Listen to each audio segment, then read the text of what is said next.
اس وقت مسلمان اجتماعی طور پر دین اور دنیا دونوں اعتبار سے اپنے آپ کو خسارے میں پا رہا ہے. اس کو دونوں اعتبار سے اپنے خسارے کا احساس تو ہے. بعض کہتے ہیں کہ ہمارے دین میں خسارہ اغیار کی وجہ سے ہے. بعض کہتے ہیں کہ ہماری دنیا میں خسارہ اغیار کی وجہ سے ہے. دونوں کو، دینداروں کو بھی دنیا داروں کو بھی، دونوں کو اپنے خسارے کا احساس ہے. لیکن اجتماعی طور پر مسلمان اس بات کو بھول گیا کہ خسارے سے بچنے کی ہر زمانے میں کیا شرط ہے اور خسارے سے بچنے کا کیا ضابطہ ہے اور کیا راستہ ہے. اس کو مسلمان اجتماعی طور پر بھول گیا ہے. جس چیز کو اللہ تعالی نے قسم کھا کر کہا ہے، جس کو اللہ نے قسم کھا کر کہا ہے، اور عجیب بات یہ ہے اس آیت میں کہ قسم بھی اللہ نے زمانے کی کھائی ہے. حالانکہ اللہ تعالی نے قرآن میں مختلف چیزوں کی قسم کھائی، لیکن جہاں انسان کے خسارے کو بیان کرنا تھا وہاں اللہ تعالی نے جو قسم کھائی ہے وہ زمانے کی قسم کھائی کہ قیامت تک ہر زمانے میں، قیامت تک ہر زمانے میں انسان خسارے سے بچ نہیں سکتا جب تک چار کام نہ کرے. اس زمانے میں لوگ سمجھتے ہیں خسارے سے بچنے کے صرف دو سبب ہیں، ایمان اور اعمال صالحہ. ایمان اور اعمال صالحہ. لوگ سمجھتے ہیں کہ خسارے سے بچنے کے دو ہی سبب ہیں، ایمان اور اعمال صالحہ. حالانکہ ایسا نہیں ہے، ایسا نہیں ہے. جتنا اہم اور ضروری دنیا اور آخرت کے خسارے سے بچنے کے لیے ایمان اور اعمال صالحہ شرط اور ضروری ہیں، اتنا ہی دوسروں کو ایمان اعمال صالحہ پر آمادہ کرنا یہ بھی خسارے سے بچنے کے لیے شرط اور لازم ہے. اس لیے اسباب نجات دو نہیں ہیں، اسباب نجات دو نہیں بلکہ اسباب نجات چار ہیں. اسباب نجات چار ہیں. اسباب نجات دو نہیں، اسباب نجات چار ہیں. ایمان لانا، اعمال صالحہ بھی ذات سے کرنا، دوسروں کو ایمان پر اعمال صالحہ پر آمادہ کرتے رہنا، دوسروں کو ایمان اعمال صالحہ پر آمادہ کرتے رہنا. یہ چار کام ہوئے ہیں خسارے سے نجات کے لیے. ورنہ اللہ نے قسم کھا کر کہا ہے کہ ساری کی ساری انسانیت خسارے میں رہے گی. امت نے ان دو کاموں کو کیوں چھوڑا؟ تواصی بالحق تواصی بالصبر. دوسروں کو ایمان پر اعمال صالحہ پر آمادہ کرنا، یا دوسروں کو تواصی بالحق کا مطلب ہے دوسروں کو بھلائی کا حکم کرنا اور دوسروں کو برائی سے روکنے کی کوشش کرنا. یہ دو کام مسلمان نے کیوں چھوڑے؟ اور ایک بات اور عرض کرتا ہوں کہ ان دونوں کاموں پر اللہ تعالی کی طرف سے جتنے مدد کے وعدے تھے وہ سارے مدد کے وعدے کیوں پورے نہیں ہو رہے؟ اللہ اکبر. دعوت اللہ سے بڑھ کر اللہ کی طرف سے غیبی مددوں کے نازل ہونے کا کوئی اور سبب نہیں ہے. عبادات بھی اگر کامل درجے کو پہنچ جائیں تو وہ اتنا جلدی اللہ کی مدد نہیں لا سکتی.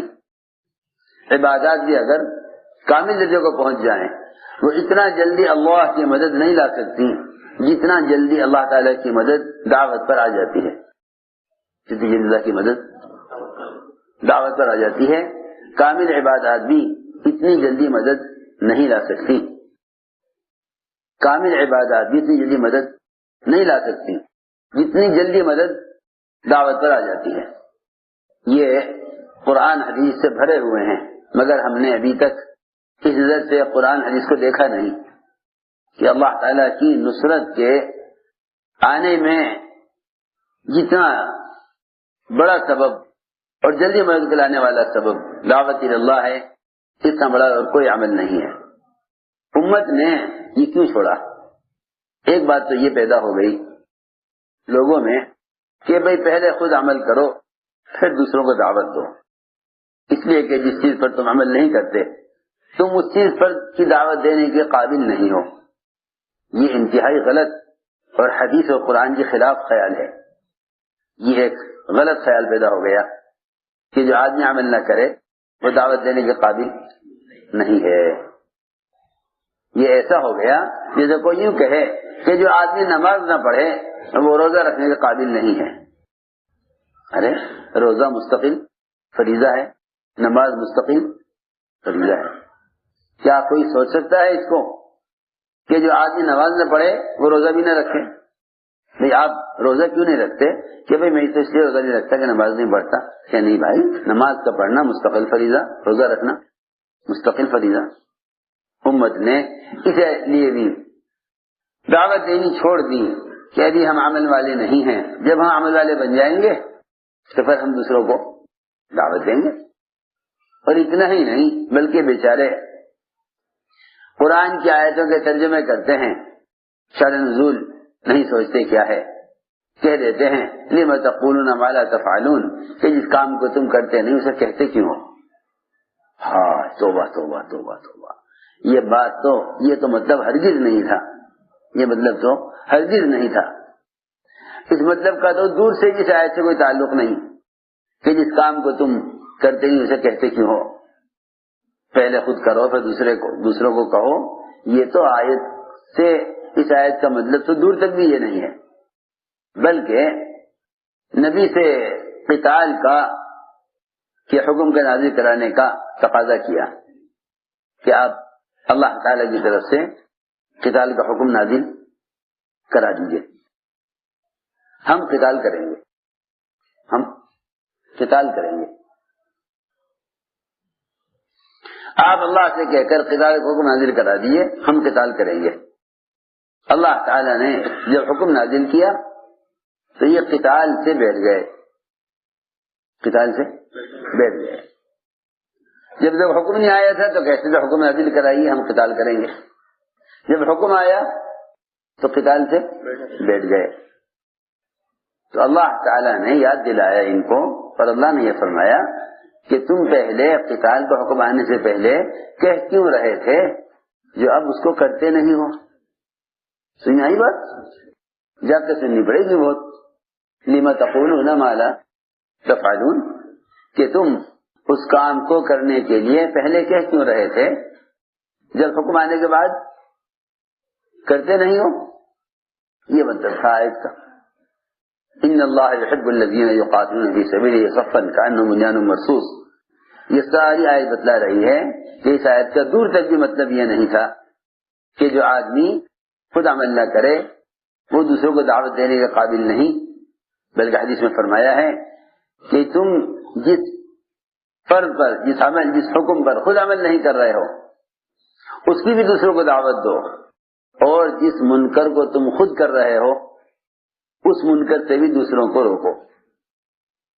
جس منکر میں آدمی خود مبتلا ہے اس سے بھی دوسروں کو روکے، اور جس معروف کو آدمی خود نہیں کر رہا ہے اس پر بھی دوسروں کو آمادہ کرے۔ اس کا فائدہ سب سے پہلے یہ ہوگا کہ اس منکر کرنے والے کے دل میں اس منکر کی نفرت پیدا ہو جائے گی، اور اس معروفات کی طرف دعوت دینے والے کے اندر اس نیکی کے کرنے کی استعداد پیدا ہو جائے گی۔ ورنہ امت نے یہ سوچ کر دعوت کو چھوڑا ہے کہ ہم اس کے قابل نہیں ہیں۔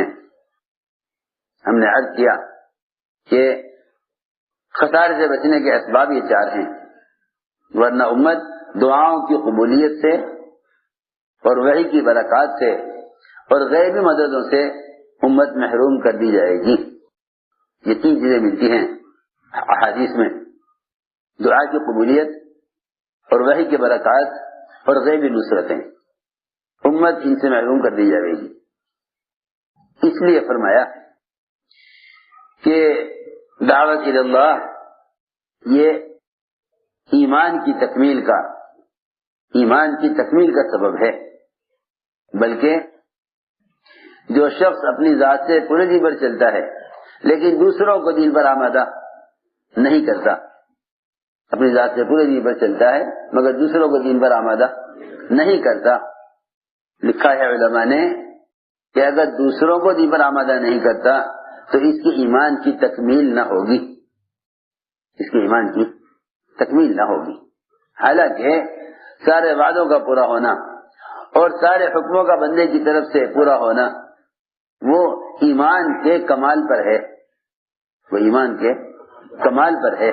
جتنا ایمان میں کمال ہوگا اتنا اعمال میں کمال ہوگا، جتنا ایمان میں کمال ہوگا اتنا اعمال میں کمال ہوگا۔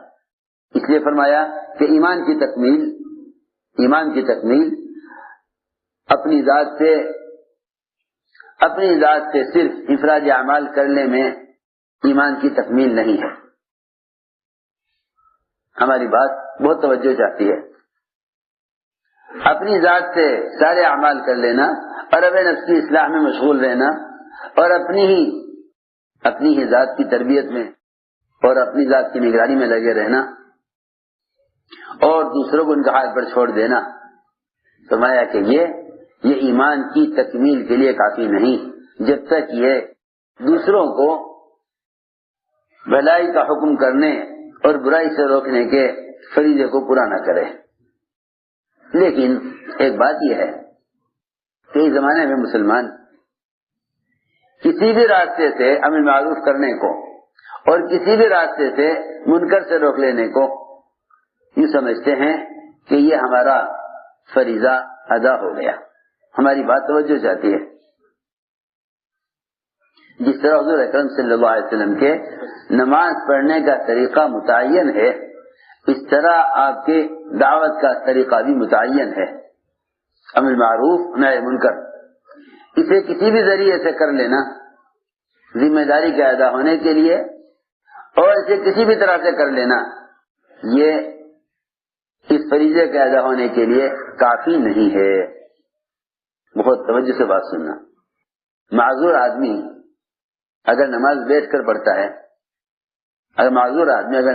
کر پڑھتا ہے، تو اس کا یہ عذر اس وقت تک ہے جب تک یہ معذور ہے۔ جیسے ہی اس کا یہ عذر ختم ہو جائے گا اس کے ذمہ قیام فرض ہو جائے گا، وہ یہ نہیں کہہ سکتا کہ بیٹھ کر پڑھنے میں زیادہ سہولت ہے لہذا قیام چھوڑ دوں، کہ نہیں، جو قیام پر قادر نہیں ہے وہ بیٹھ کر نماز پڑھ سکتا ہے، ورنہ قیام فرض ہے۔ جیسے ہی یہ عذر ختم ہوگا قیام فرض ہو جائے گا۔ میں ایک مثال دے رہا، یہ نہیں کہہ سکتے کہ ایسے نماز پڑھ لو۔ جس طرح نماز کا طریقہ متعین ہے، ایسے ہی دعوت اللہ کا ایک طریقہ متعین ہے۔ امر معروف اور نہی منکر، اس کی ایک عملی محنت ہے،